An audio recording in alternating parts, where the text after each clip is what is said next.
Welcome to day 6 of the Beginner's Roadmap. You've done a ton of prep already, and you're almost ready to head out on your very first tent camping trip. Today's focus is all about being prepared and safe. We're covering 3 things that are often overlooked by beginners. Number 1, contacting your emergency contact. Number 2, gathering important campground information. Number 3, planning your route and logistics. These things might not be as exciting as picking gear and packing your food, but they're absolutely critical for having a safe and stress-free experience. Let's dive into it.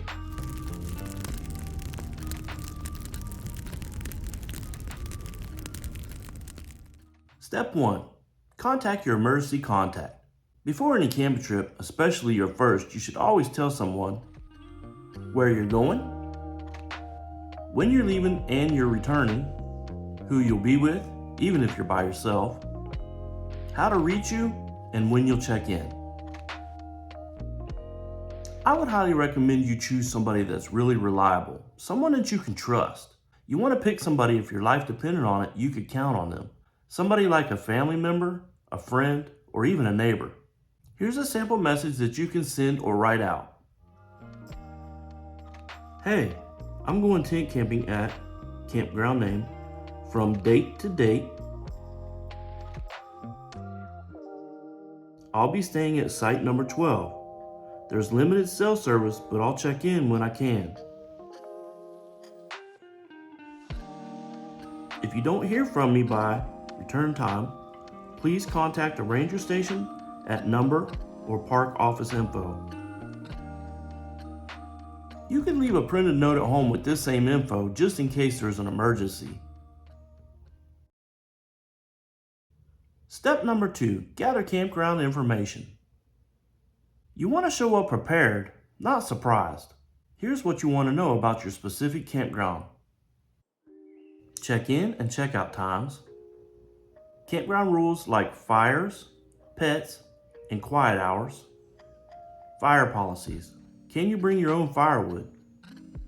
Water access. Spigot, filtered, or none. Bathroom situation. Flushable toilets, pit toilets, or none. Cell service or emergency phone access. What's the closest gas station or store? The ranger station or emergency contact info. Most of this is available online, but if not, contact the park ranger's office. It's worth taking 10 minutes to get accurate information.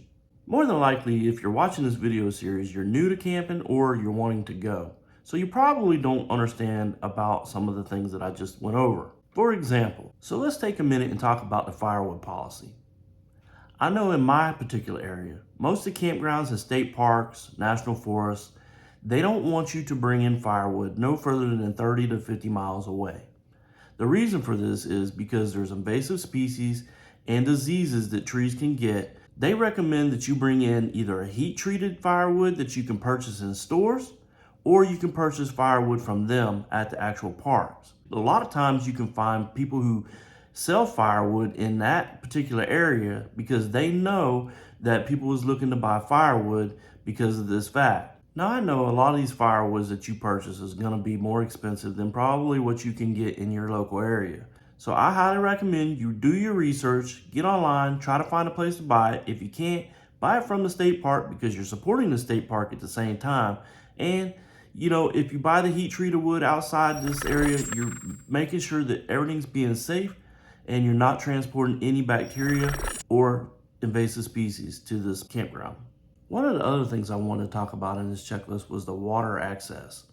Now, a lot of your campgrounds and state parks, they'll actually have water spigots at each campsite, but in some areas they may not, like primitive camping areas.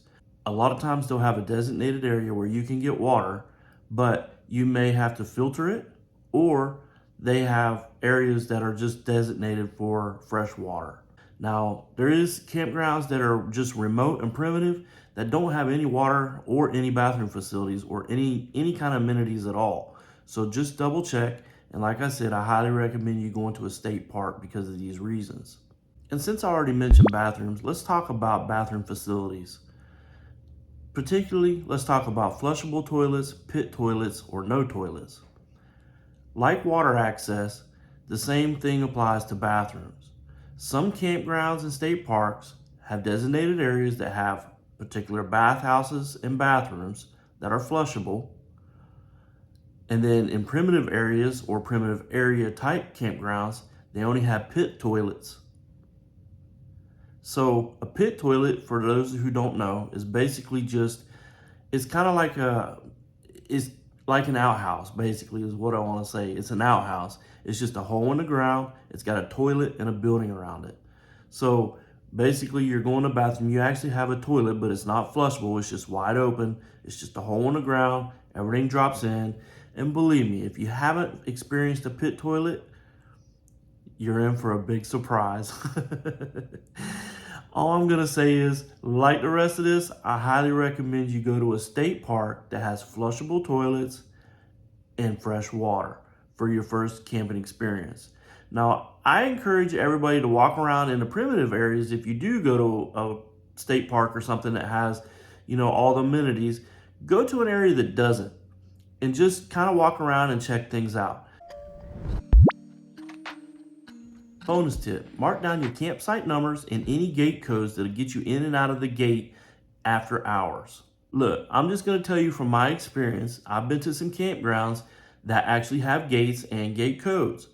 Some do not. Some, once they shut the gate, you're in and you can't get in or out unless there's emergency, and you have to actually go to either the ranger's house or you have to contact the ranger's office. So if you're planning on going camping and you think that you're going to be there after hours, I would highly recommend you call the ranger's office or the check-in office and find out what you need to do. The last thing you want to happen is to drive 2 or 3 hours and get to the campground and you can't get in. Then you're in the middle of nowhere with nowhere to go, and it's just a bad situation. Step 3, plan your route.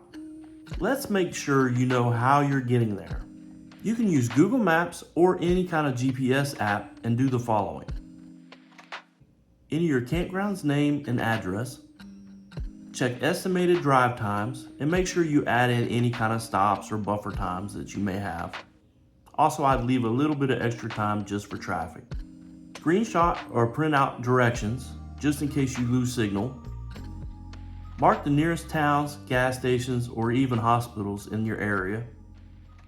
One of the things that I highly recommend is you always have a paper map with you, or make sure where your campground is, if it's remote, that you have one at least for that area. Because a lot of times you're gonna lose signal if you're up in the mountains or way far out, and you don't wanna be out there with no sense of direction and no kind of maps. Now, another thing you can do is, there's a lot of apps out there like Onyx, and I know there's a few other ones, Gaia and things like that, but you can actually download an offline map, which you don't have to have cell service or anything, and you just pick the area that you want to download, and then you'll have access to those maps. I would highly recommend you do one of the things that I just mentioned. And here's a simple but powerful tip that I really think is important. Always arrive in daylight.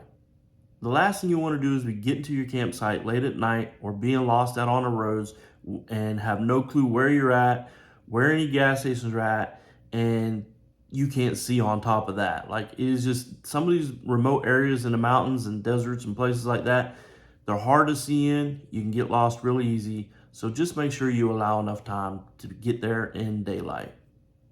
And last but not least, make sure you bring lots of snacks, water, and any kind of things that you need, like a printed reservation, extra keys for your vehicles, any kind of medications, anything like that. Just have them in the front of your vehicle, like I mentioned before in this series. There's a few things that you should keep up front, and any of your essentials is all fits into that category. So make sure you have all this ready and handy. Day 6 homework.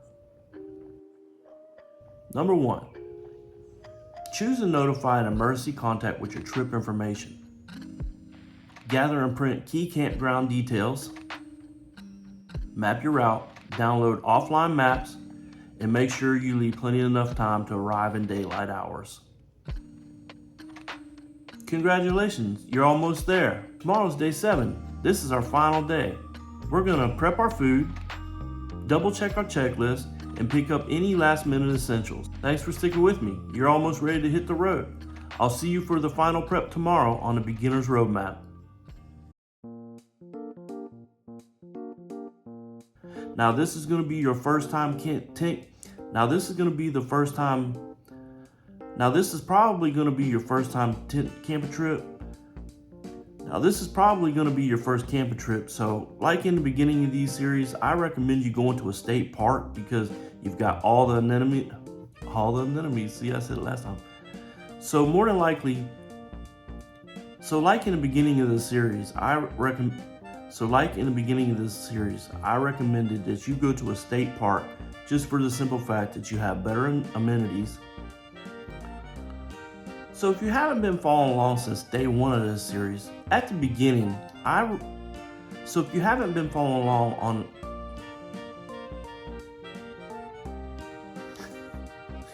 didn't think I was gonna have much bloopers. See, I can't even do bloopers right. I didn't think I was gonna have very many bloopers in this video, but obviously I'm gonna be wrong. Choose to notify an emergency contact with your trip information. Choose to notify an emergency contact with your information.